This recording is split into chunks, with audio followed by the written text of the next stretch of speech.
नमस्ते दोस्तों, मेरा नाम प्रिया है। मैं मुंबई की रहने वाली हूँ। मेरी कहानी बहुत दर्द भरी और मज़ेदार है। मैं आज अपनी कहानी आपके सामने प्रस्तुत करती हूँ। मेरी कहानी जानने से पहले मैं थोड़ा अपने बारे में बता दूँ। मैं अभी 28 साल की हूँ। 5 साल पहले मेरी शादी जालंधर में हो गई। मेरे पति का नाम अभिषेक है। वो अभी 33 साल के होंगे। उनके घर में मेरी सास, ससुर, एक ननद और मेरी जेठानी और उनके पति रहते थे। शादी के पहले मैं बहुत हॉट और सेक्सी थी। मेरे बड़े बड़ी और काले काले बाल, गोरे गोरे और लाल गाल, बड्डी बड्डी आंखें और मेरे सुडोल और सख्त जिस्म तो बहुत हो मस्त थी। चूचियां तो कमाल के थे। ऐसा लगता था देखने पर कि जैसे कोई मैदे के आटे को सान कर उस पे काले और हल्के भूरे रंग की जामुन रख दिया हो।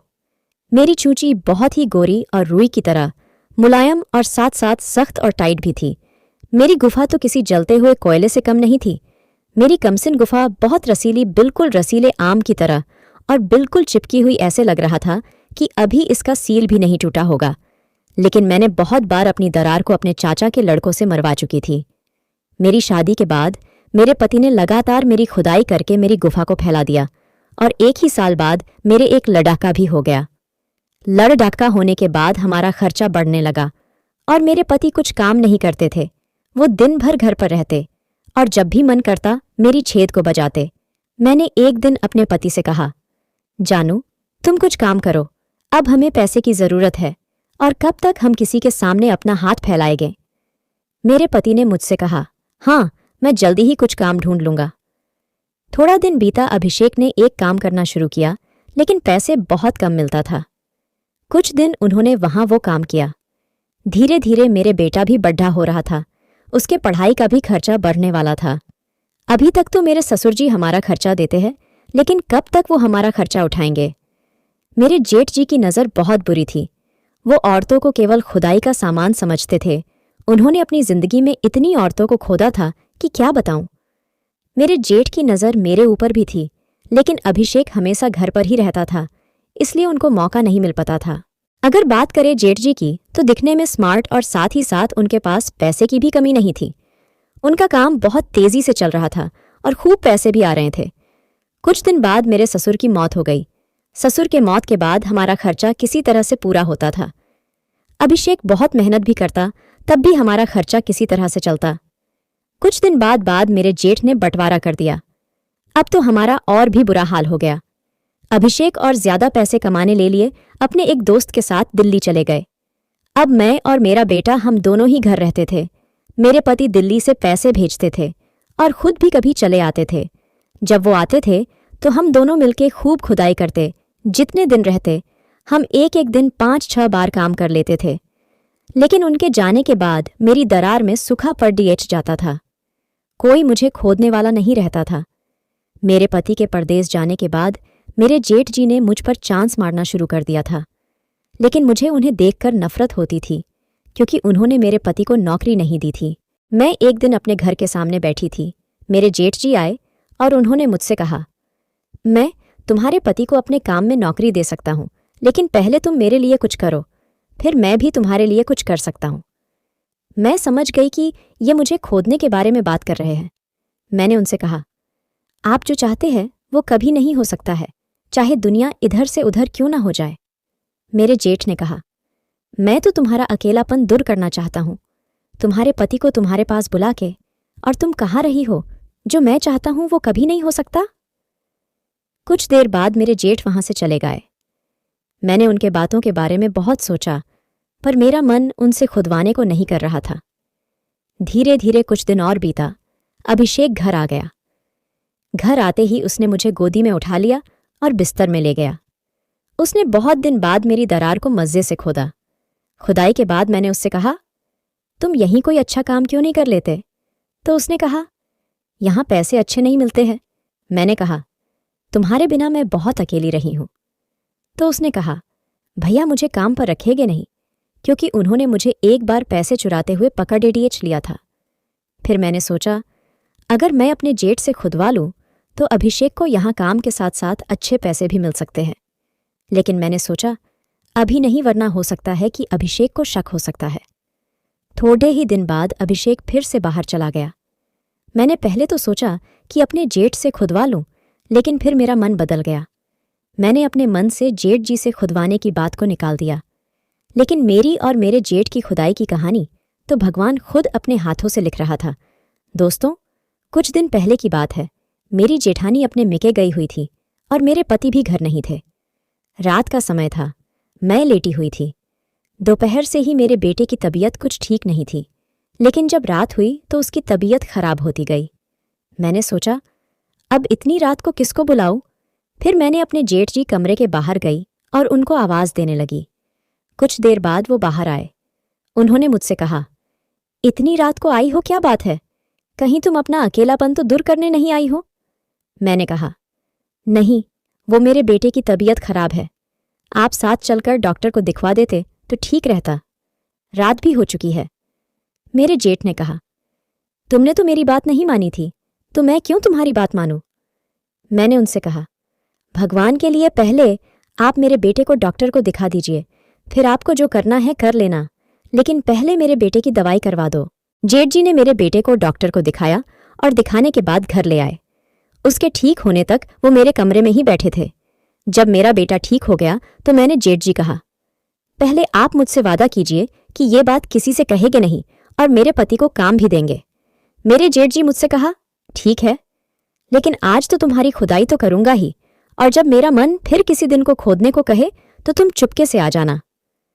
मैंने उनकी शर्तों को मान लिया। मैंने अपने बेटे को एक कमरे में लेटा के मैं और जेठ जी दोनों दूसरे कमरे में खुदाई करने के लिए चले गए। मैंने उस कमरे के दरवाजे को बंद कर लिया और पड़ी ढे हुए बिस्तर पर बैठ गई। जेठ जी ने जल्दी से अपने कपड़े को उतार दिए और केवल बडढ़े और ढीले वाले नेकर में मेरे सामने खड़े ढेढ़े हो गए। मैंने उस दिन काली रंग की साड़ी पहनी थी। जेठ जी ने कहा, मेरी जान, आज तुम बहुत कमाल की लग रही हो। उन्होंने मेरे हाथों को पकड़ डढ़ा और मुझे अपनी ओर खींच लिया। मेरे मम्मे उनके सीने में जाके टकरा गए और मुझको उन्होंने अपने बाहों में भर लिया। बाहों में भरते ही जेठ जी मेरे रसीले होठों को अपने मुंह में भरकर चूसने लगे। वो लगातार मेरे होठों को काट काट कर मुझे उत्तेजित कर रहे थे। थोड़ी ही देर में मैं उत्तेजना से पागल होके अपने जेठ जी को कसकर अपने बाहों में भर लिया और उनके होठों को अपने मुंह में भरकर चूसने लगी। मेरी जीभ उनके मुंह में और उनकी जीभ मेरे मुंह में, यही काम बहुत देर तक चलता रहा। बहुत देर तक हम दोनों एक दूसरे के चुंबन में खोए रहे। कुछ देर बाद जेठ जी का हाथ मेरी ब्लाउज पर आकर रुक गया। उन्होंने मेरी साड़ी को निकाल दिया और मेरे मम्मों को आज़ाद करने के लिए मेरे ब्लाउज की एक एक बटन को खोल दिया और मेरे बडढ़े बडढ़े मम्मों को काले ब्रा के ऊपर से ही दबाने लगे। फिर जेठ जी ने मेरे ब्रा में फंसे हुए चुचियों को, मेरे ब्रा को निकालकर उसे आज़ाद कर दिया और मेरी 36 चुचे को बडढ़े मस्ती से दबाना शुरू किया।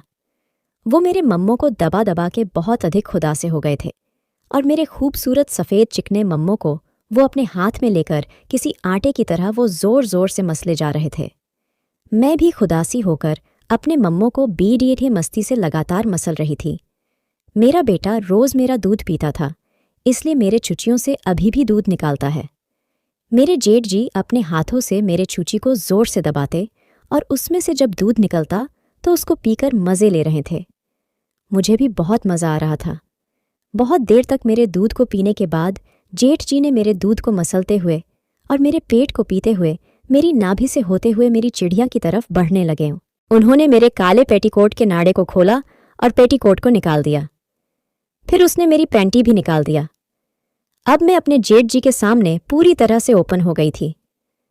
दोस्तों, मैं बहुत सुंदर और गोरी चिकनी थी, किसी रानी की तरह। अब तो मैं भी इतना कामातुर हो गई थी कि मैं खुद ही अपने जेठ से खुदना चाहती थी। मेरे जेठ जी ने मुझे बिस्तर पर लेटा दिया और मेरे पैरों की उंगलियों को चूसने लगा और धीरे धीरे मेरे पैर को चूसते हुए मेरे चिकनी और सॉफ्ट जांघ की तरफ बढ़ने लगा। मैं तो पागल हो रही थी और सी आहा उह उह आहा करने लगी थी। कुछ ही देर में वो मेरी जांघों को चखेते हुए मेरी दरार के पास पहुंचे। उन्होंने अपनी नाक को मेरी दरार में रगड़ना शुरू किया और मैं बड्डी मस्ती से अपने बदन को ऐंठ रही थी। नाक को रगड़ते हुए मेरी दरार को अपने जीभ से जिस तरह कोई कुत्ता छाट रहा हो, उसी तरह से मेरी दरार को छाटकर मेरी दरार की मैल को साफ कर रहे थे। मुझे बहुत मज़ा आ रहा था। मेरे जेठ जी ने मेरे बुर को बहुत देर तक पिया और अपनी जीभ से मेरी दरार के दाने को बार बार छाट रहे थे, जिससे मैं मदहोश होकर अपनी मुलायम सी छूंची को अपने हाथों से दबा दबा के उसमें से दूध निकाल रही थी। कुछ देर तक मेरे छेद के दाने को छाटने से मेरे दरार का पानी निढकने लगा और मेरे छेद के नमकीन पानी को मेरे जेठ ने जीभ से छाटकर साफ कर दिया। अब मैं और मेरे जेठ दोनों खुदाई की वासना में जलने लगे और कुछ ही देर बाद जेठ जी अपने 7 इंच के मोटे से औजार को बाहर निकाला और मेरी दरार की किनारों पर अपने केले से घुमा रहे थे। मैं तो इससे और भी कामुक हो उठी। थोड़ी देर मेरी दरार को अपने केले से सहलाने के बाद जेठ जी ने मेरी दरार में अपने औजार डालने के लिए हल्का सा धक्का देने लगे। पहले तो उनका आधा औजार लगभग 4 इंच मेरी गुफा में घुस गया और 3 इंच बाहर ही रह गया। जेठ जी ने एक बार फिर जोर लगाया और बाकी बचा हुआ केला भी मेरी दरार को फाड़ते हुए मेरी गुफा की गहराई में चला गया और मैं अपने चीख को रोक नहीं पाई और मेरे मुंह से आहा आहमा करने लगी। उन्होंने अपने केले को मेरी दरार में अपना पूरा जोर लगा के डालने लगे, जिससे मैं आहा करके चीखने लगी। मेरे जेठ ने कहा, चुप। मैं चुप हो गई, लेकिन मुझे बहुत दर्द हो रहा था और साथ साथ मज़ा भी आ रहा था। उनकी स्पीड बहुत तेज़ हो रही थी और मैं भी अपने मम्मों को तेज़ी से दबा रही थी। मेरे जेठ ने 1 घंटे तक मेरी लगातार खुदाई की और मेरी दरार को फाड़ा डाला। जब जेठ जी का माल निकलने वाला था तो उन्होंने मेरे गुफा से अपने औजार को निकाल लिया और मेरी मुंह की तरफ अपना औजार करके हिलाने लगे। जेठ जी की सांसें बढ़ने लगी थीं, उनकी स्पीड तेज होती जा रही थी। कुछ देर में मैं जेठ जी के औजार से माल निकलकर मेरी मुंह और होठों पर पटिडेच गया। उनके औजार के माल से मेरा मुंह गीला हो गया। मैंने उनके माल को अपने जीभ से छाट लिया। उस दिन तो बहुत मज़ा आया। उस दिन की खुदाई तो मस्त थी। मेरा मन फिर खुदने को कर रहा था, इसलिए मैंने उनसे पूछा, जेठ जी, आप मेरे पति को काम दे दीजिए और आप जब भी कहेंगे मैं आपसे खुदने के लिए तैयार हो जाऊंगी। उन्होंने कहा, ठीक है। उस रात के बाद मैं बहुत बार अपने जेठ जी से खुदी हूं। दोस्तों, आपको कहानी कैसी लगी? कमेंट बॉक्स में ज़रूर बताएं और चैनल को लाइक एवं सब्सक्राइब ज़रूर करें।